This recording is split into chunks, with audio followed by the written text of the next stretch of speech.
Good evening and welcome to Nationwide Today. I'm Elizabeth Omori with the news. The federal government has launched a strategic plan to reposition the Interior Ministry for National Planning and Development. Abdurrahman Husman Jibrila brings us details.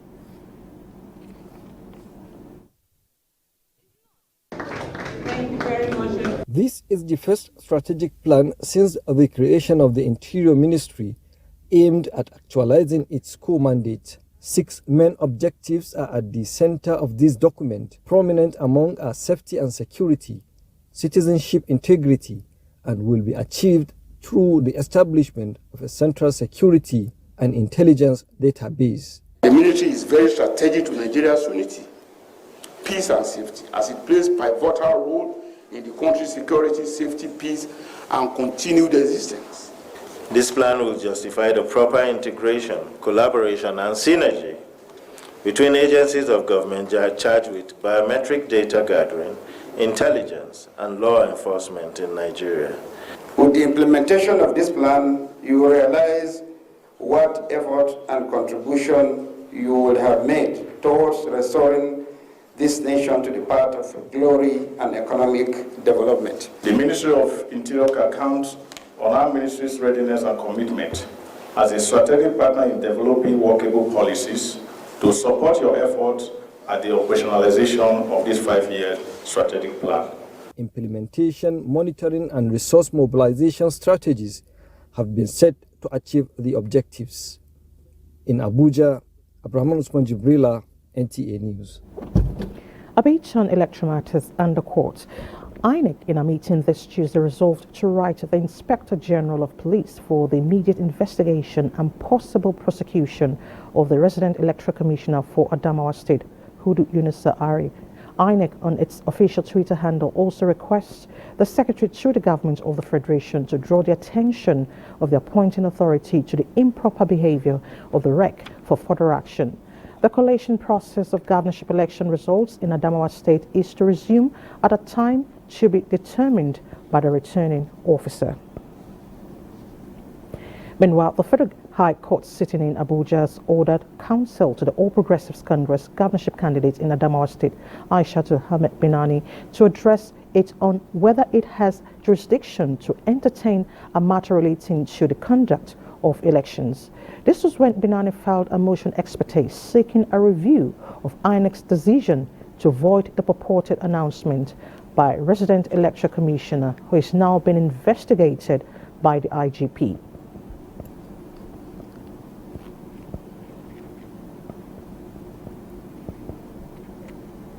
Because we are party to the suit, and we have the right to be heard. We are parties to the suit. What we are trying to do before the Supreme Court is for the court to make a pronouncement as to whether, looking at Section 149 of the Electoral Act, which says whatever action taken by INEC can only be set aside by either election petition tribunal or a court of competent jurisdiction. So an INEC staff standing to make a declaration, whether legitimate or illegitimate, the right thing to do is to approach the tribunal. It is only the tribunal that will determine whether the act is legitimate or illegitimate. While the court is yet to entertain the substantive matter, a motion by counsel to Governor Hamadu Fintiri to entertain as a necessary party in the suit was declined by the court. The matter is adjourned to April 26. And the Federal High Court sitting in Abuja has restrained the national headquarters of the People's Democratic Party, PDP, from sacking the Rivers State Executive Council of the party. Justice Ian Eko delivered the judgment in a suit filed by the Governor Nyesom Wike-led faction to allow them to participate in the recent general elections. Now, to aviation matters, the warning striking backed upon by Aviation Workers Union over implementation of improved condition of service has entered day 2. Aliu Tukur was at the Nnamdi Azikiwe International Airport, Abuja, for an update. 2 of the warning strike is pretty much as day 1, where activities at the airport especially flight operations, are going on unhindered. Passengers were seen boarding flights to and arriving from various destinations. Everything is good. My flight was even earlier. It was meant to be 11, but at the end I boarded like 10:40. Everything went smoothly. We fly from Anambra Airport. I didn't know there is a strike anywhere. I don't know. So on landing here, did you notice anything? Well, a big delay on luggage badge. That's why we experienced some delay. The rumor has been on. We had it yesterday, and we are thinking, how will it be like? Maybe the flight will be rescheduled or things like that. But by the time I reached the airport at Anambra, there was no problem. So we were able to check in, and we have arrived at Abuja now. Okay, with flight operations ongoing, efforts to speak with management of the airport was not possible, as they have filled in the vacuum created by the striking staff to ensure seamless operations. A member of the union who spoke off camera assured that staff will be back on their duty post by tomorrow. Aliu Tukur, NTA News. And Larry Belay in Lagos reports that the two-day warning strike embarked upon by aviation workers ends with a suggestion to concerned authorities to come to the round table to resolve contending issues affecting the workers. It's the last day of the two-day warning strike embarked upon by the 5 unions in the aviation sector to call attention to what they describe as unacceptable working conditions of workers. They started with a peaceful walk around the premises of the airport.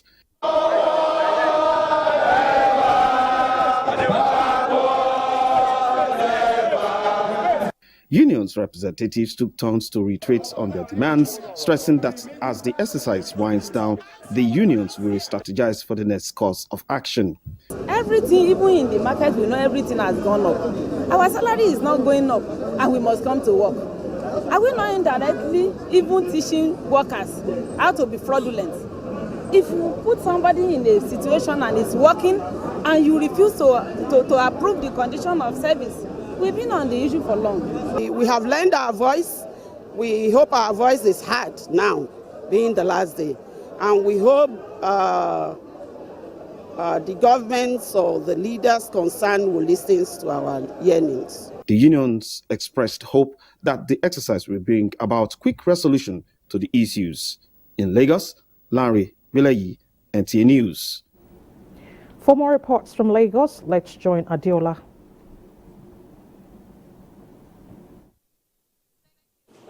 ZNP0. The Nigerian government has expressed readiness to partner the Nigerian Maritime Administration and Safety Agency NIMASA to grow the maritime sector. Norwegian Foreign Affairs Minister Anniken Huitfeldt stated this when she led a team of businessmen and women to NIMASA Resource Center in Lagos. One of the world's largest maritime offshore nations and has been a major player in shipping and shipbuilding for more than 150 years. The maritime industry is one of Norway's most important industries and is a significant contributor to value creation and employment in large parts of the country. Value creation for 2021 is estimated at 154 billion. And the industry employs over 90,000 people. For Norway, the Norwegian foreign minister noted that our government was willing to collaborate with NIMASA for the development of the maritime sector in many areas, including enhancing the Nigerian flag. I would like to focus on this capacity building.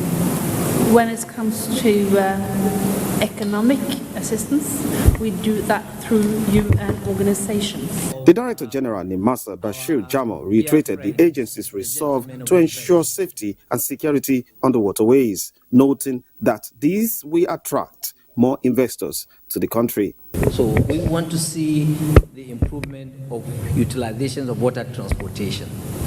So if we say people should patronize water transportation, we should be seen patronizing it.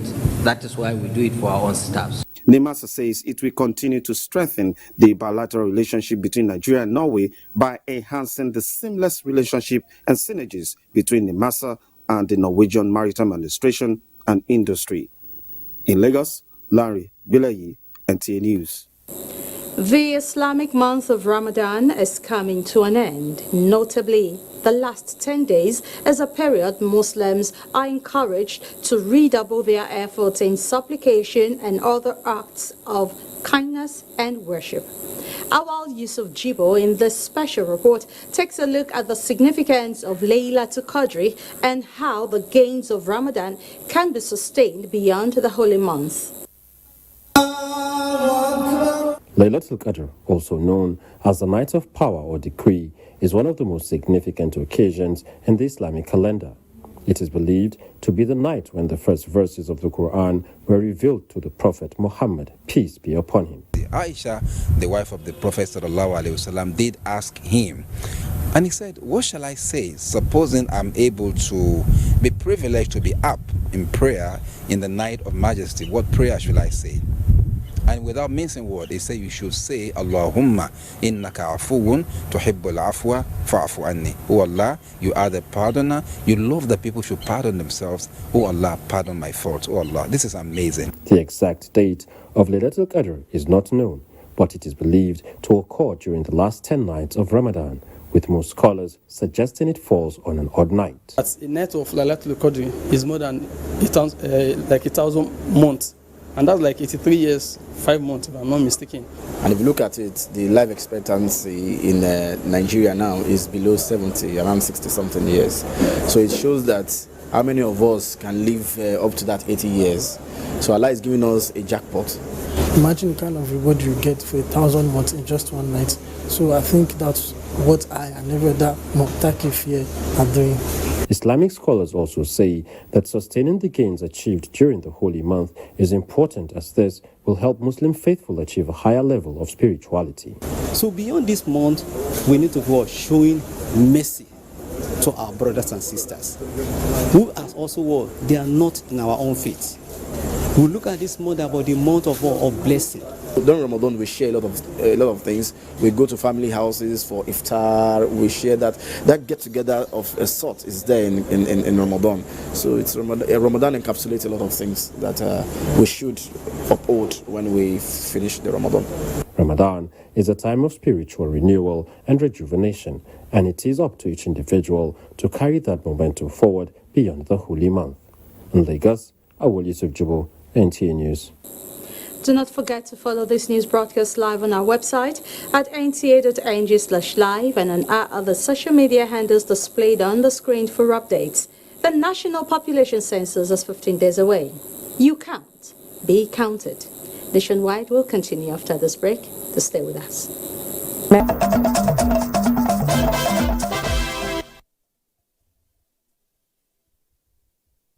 Welcome to Makurdi. The National Environmental Standard and Regulation Enforcement Agency, Benue State, has sealed the premises of the Pure Biotech Company in Makurdi for violating environmental and safety laws. Elias Itiab reports that the action became necessary following allegations of disposal of waste on River Benue and possible effects this might have on aquatic life and users of water from the river. The Pure Biotech Company, located along Makurdi-Boko Road, which was established in 2020, produces ethanol and other products which could be hazardous to human existence if necessary safety measures are not adopted to protect the environment. Recently, there are fears at the moment that harmful substances are being disposed on the river. The State Coordinator, National Environmental Standards and Regulations Enforcement Agency, Daniel Omo, explained that the company has been sealed indefinitely until investigations into the allegations are concluded. Firstly, working without effluent treatment plant. The ETP is a fundamental tool that they have to treat their effluent before channeling it to the river if they want to discharge in the river, and they discharge without treatment. Other residents of the area expressed appreciation to NISRA for the action which they described as a step in the right direction. In Makurdi, Elias Itiaf, NTA News. Prospective passengers have expressed delight over the commencement of flight from the Civil Air Flight Wing of the Nigerian Air Force Tactical Air Command Airport, Makurdi. The inaugural flight ceremony was performed by Governor Samuel Otom. Charles Abba reports. Opportunities he opens is immeasurable. It's just superb. So I'm very excited today. The cost is actually high. Like I paid 82,000.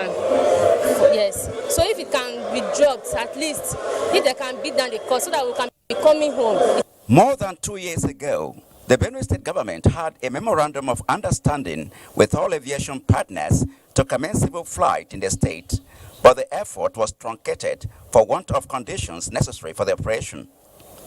At the inaugural flight ceremony, the Nigeria Civil Aviation Authority and other relevant partners attested to the meeting of the regulatory requirements by this Benue State government. Governor Samuel Otom, who expressed satisfaction over the fruitfulness of the commencement of the aviation activities, said digital state-of-the-art facilities have been provided for the operation. It is true that meeting these requirements was frustrating and costly as for us as a state government, but we had no doubt that these were necessary investment to ensure safe air links between our state and the rest of Nigeria and the world. He maintained that the development is a milestone achievement in tackling transportation problems in the state. In Makudi, Charles Abba, NTA News. And that's it from Makudi. Nationwide continues with Elizabeth in Abuja. Thank you, Fatima. Cross River State Governor Professor Ben Ayade is suing for a new political structure to enable those elected into public offices settle for governance and positively impact the economy and lives of the people. Paul Abel reports that the governor stated this while speaking with Government House correspondents in Calabar. Governor Ben Ayade stressed that with the present structure of elections every 4 years, it makes the nation to spend more, which has a negative impact on the economy, as well as the inability of the elected officials to settle down and attend to governance and developmental issues for which they were elected into office. Nigerian government must deliberately find a way to change the new political structure. This structure of elections every 2 years, because the new timetable as approved by the Electoral Act now, elections is almost in every 2 years. All over the world, economies that have done well are governments that are in place for a long period of time. 8 years is more than enough for me to do whatever I want, and I've laid the right foundation in 8 years. We can only get there when there is a major structural change in a normative framework with which we drive our political system. If we don't effect a change and we continue with what we're doing, 60% of our income nationally will be spent on the electioneering process and all that comes with it. And that's why we are looking more of GDP instead of human happiness index. If you check the happiness index of your citizens, it's a function of job creation, employment, steady salaries. Governor Ayade also decried a level of malpractices by desperate politicians, leading to several litigations after elections, and called on the election umpire to remain credible in order to win the confidence of the electorate during future elections. In Calabar, Paul Abel, NTA News. The Federal High Court Abuja has set aside the removal of Senator Ifeanyi Ararume as the non-executive chairman of the Nigerian National Petroleum Corporation Limited. Olabode Arewa reports that the federal government removed Ararume in January 2022, few months after the NNPC Limited was incorporated as a private company. Following his removal in 2022, Ifeanyi Ararume approached the court to seek relief, asking for his reinstatement as non-executive chairman of the Nigerian National Petroleum Corporation Limited and the award of 100 billion naira as damages. In their preliminary objections, the federal government, the NNPC, and the Corporate Affairs Commission, who are the three defendants, argued that under the Public Officials Protection Act, the federal government had the powers to remove board members of the new NNPC. The court thought differently, saying that under the Petroleum Industry Act, the Companies and Allied Matters Act, and the NNPC Limited's Memorandum of Association, Ararume's removal was illegal, null and void. Justice Ian Gekwo thereafter ordered that Arume be restored to his position, awarding 5 billion naira in damages to him. Things must be done in accordance with due process and in accordance with the law. We are happy that the court has given judgment nullifying the removal, unlawful removal of Senator Rarume. Counsel to the defendants declined comments. Before its privatization, the NNPC operated as a government-owned public corporation, subject to the rules and regulations of the public service. In Abuja, Olabodarewa, NTA News. Away from court matters, family and close relatives should begin to set a tradition of meeting regularly for stronger bonds, sense of belonging and cherished memories for the younger generations to emulate. This is the message of Alkali Haman Joda family as it holds this year's joint iftar on Ramadan and family reunion in Abuja.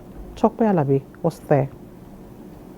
To a weekend getaway significantly strengthens family bonds and relationships. Arguably, some believe families don't need a large event to meet. Rather, they agree a gathering as small as a family meal can promote stability and encourage attachment within such social units. This apparently is why Alkali Haman Joda's family holds this joint iftar annually. But it is not about dining alone. Family members usually have opportunities to share stories, traditions, and favorite family recipes with the hope of building cross-generational relationships and pass on family history to younger generations. Every year we gather for breakfast during the month of Ramadan. So this is why we are here today. United families that once in a time they gather together and exchange ideas, eat, drink, and be merry. To be able to, educate the younger ones, the family history, we urge all Nigerians at least to make use of this holy month to continue to pray for unity. We are all one. And this is the beginning with Ali Hamanjoda family. We are together. We are all together here, happy together. We break our fast together. We pray together. Alkali Haman Joda was of the Yilaga clan of Fulbe, a renowned Islamic scholar of repute and judge in the Lamido court during the reign of Lamido Umar Sanda. Haman Joda lived between 1882 and 1908. The family has proteges of impeccable track records in various fields of endeavor, further promote the legacies of the legend Alkali Haman Joda for generations to come. In Abuja, Tokpe Alabi, NTA News. Minister of Health Osaigi Ihanire has launched a policy document for the benefit of Nigerian women, particularly those in their reproductive age. The document, which is aimed at helping women make informed reproductive choices, is in partnership with some non-governmental organizations. Aisha Obali reports. 5 documents launched are to complement other government interventions enhancing reproductive health care for women, and if effectively implemented, will reduce maternal mortality, especially in post-abortion cases. However, speakers say complications in pregnancy and delivery are major causes of morbidity and mortality among women of reproductive age, causing increasing fistula rate. The reason for this launch. It is in furtherance of making progress in the scale-up of these services that we are gathered here today to launch the key documents that I think will contribute a lot to achieving our targets. Speakers at the event are optimistic that the document is a right step in the right direction towards reducing maternal mortality and providing quality maternal health care.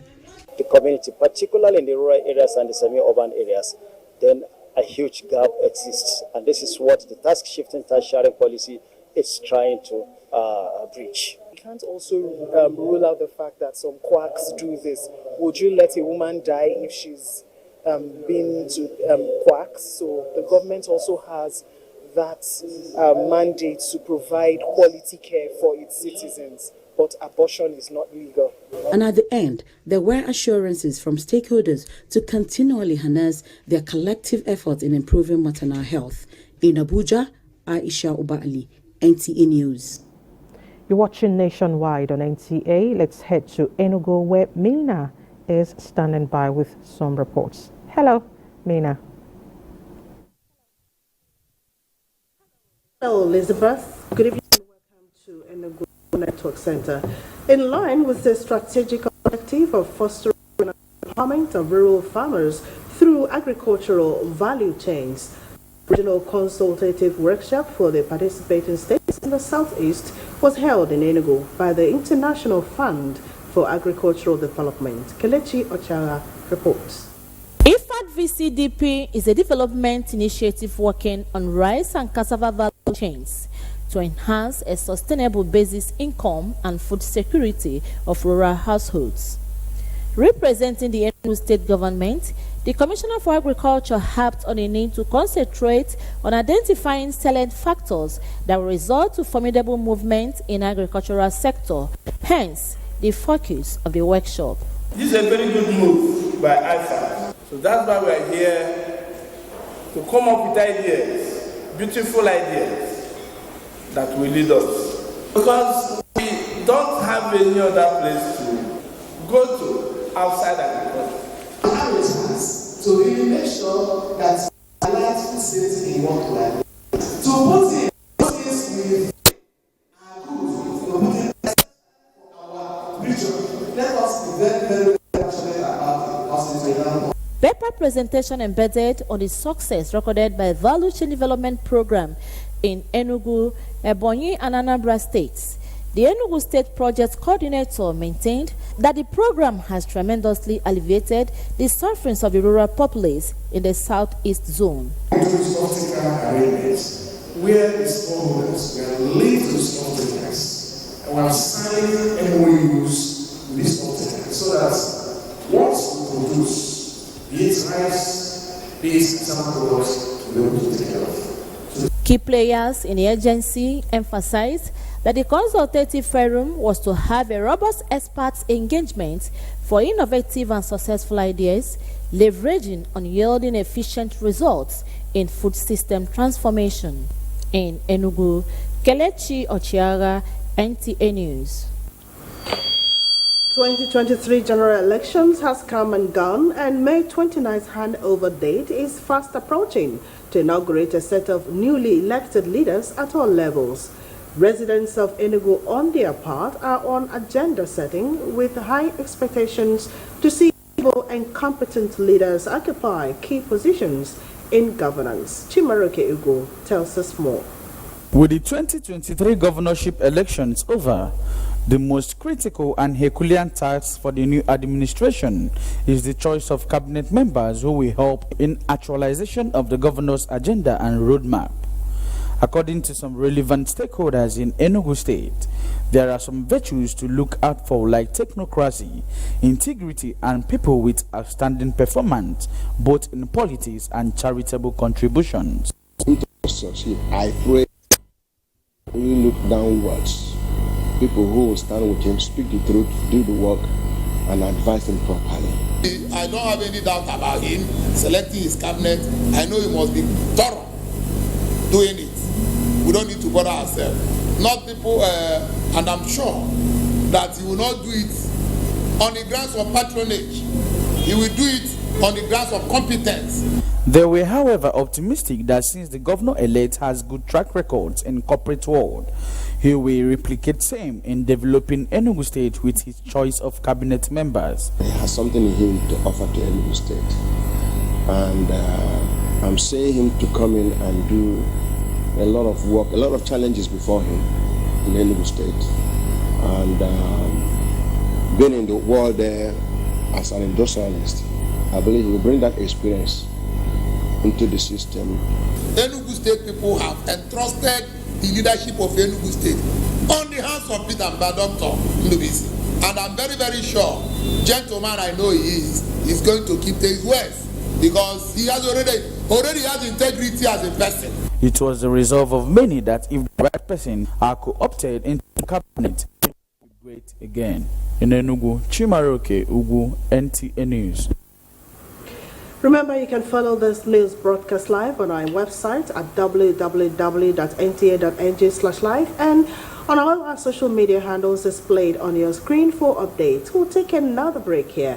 Nationwide, we'll continue with Ladidi in Maiduguri after this break.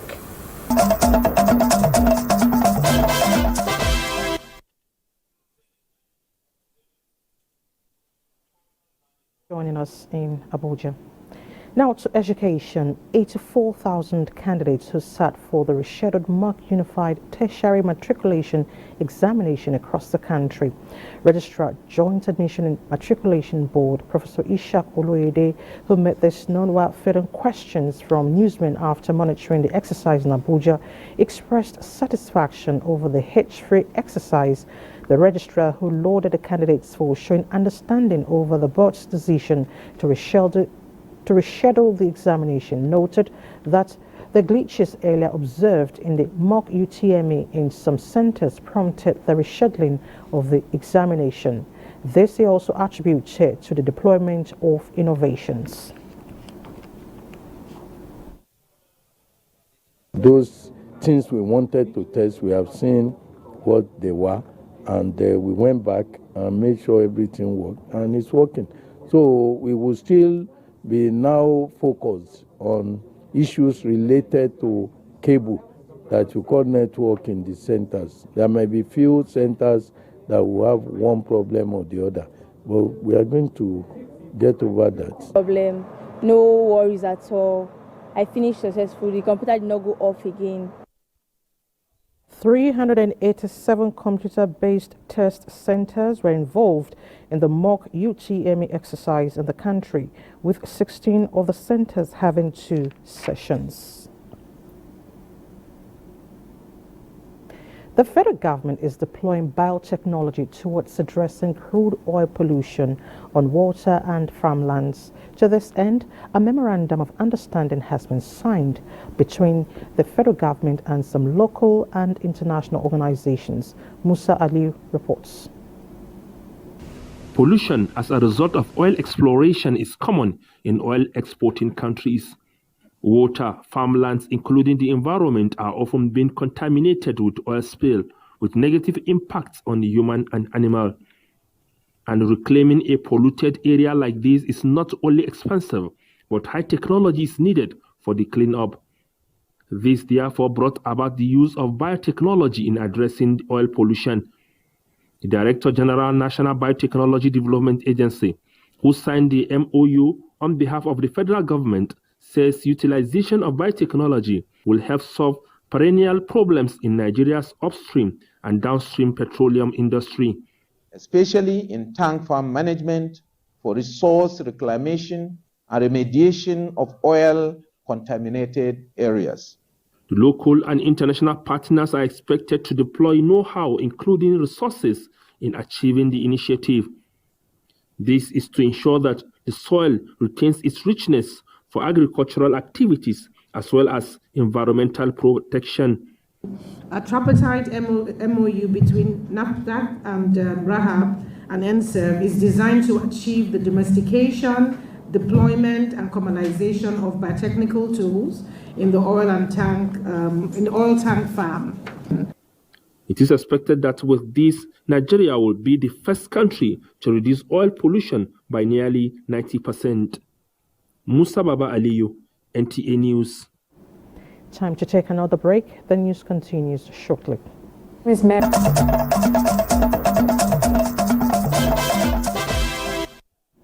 Thanks for staying with the NTA. Now to disaster management. The National Emergency Management Agency, NEMA, has presented a document to the public for the 2023 Disaster Preparedness and Mitigation Strategy that will stimulate early warnings and actions at all levels. Director General of the agency, Mustafa Habib Ahmed, is optimistic that with the collaborative partnership of all stakeholders, the 2023 devastation will be strategically mitigated. Ilyasu Ali Yakubu reports. The 2023 climate predictions by NIMET and NISA indicate that more than 32 states of the Federation, including the Federal Capital Territory, Abuja, are expected to be severely hit by flooding, with many local government areas likely to experience high, moderate, and low risks of flooding. These documents present strategic interventions in a holistic manner to mitigate the devastating effects of the likely devastation. The document is also expected to aid responsive organizations carry out preparedness and mitigation actions to safeguard lives, livelihood, property, and the environment against hydrometeorological hazards. The forecasts have provided much insight into what to expect ahead of this rainy season. The reality is that this year may witness floods similar to what occurred last year, if not more. Experts have looked at all those predictions, socio-economic implications, and what it portends for Nigeria in 2023. And this is a confirmation that Nigeria is not only ready for the UN early warning for all, but also synergizing for early action for disaster preparedness and mitigation in this country. This year's forecast indicates that there is a high risk of coastal flooding due to expected rise in sea levels and tidal surge that may have a negative impact on agriculture, human settlement, and transportation. Flash and urban floods are also expected over many cities and towns due to poor drainage systems and non-compliance to town planning and environmental regulations. In Abuja, Ilyasu Aliyakubu, NTA News. To maritime safety, the Nigerian Navy is redoubling efforts to clamp down on criminals engaged in crude oil bunkering in the Niger Delta. New Flag Officer Commandant Central Naval Command Yenagua Rear Admiral Ibrahim Shatima made this promise while taking over from his predecessor, Rear Admiral Idi Abbas.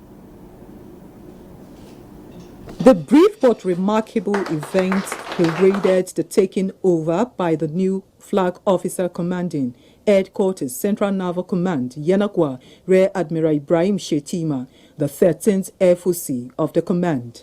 The new FOC acknowledged the many achievements of his predecessor and then promised to consolidate with the collaborative support of all stakeholders. The team of officers I'm seeing on ground here, a team by the special grace of God will do more than what has been achieved so far in the interest of the Republic of Nigeria. Earlier, a farewell parade was held in honor of the outgoing FOC, Rear Admiral Idi Abbas.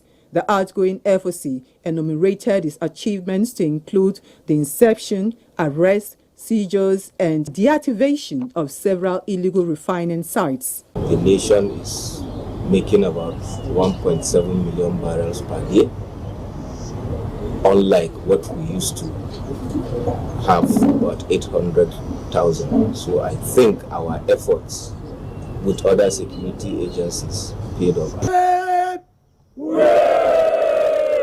14 months is an eventful year for the outgoing FOC, Rear Admiral Idi Abbas, who has been deployed as Director Operations at the Naval Headquarters, Abuja. NTA News.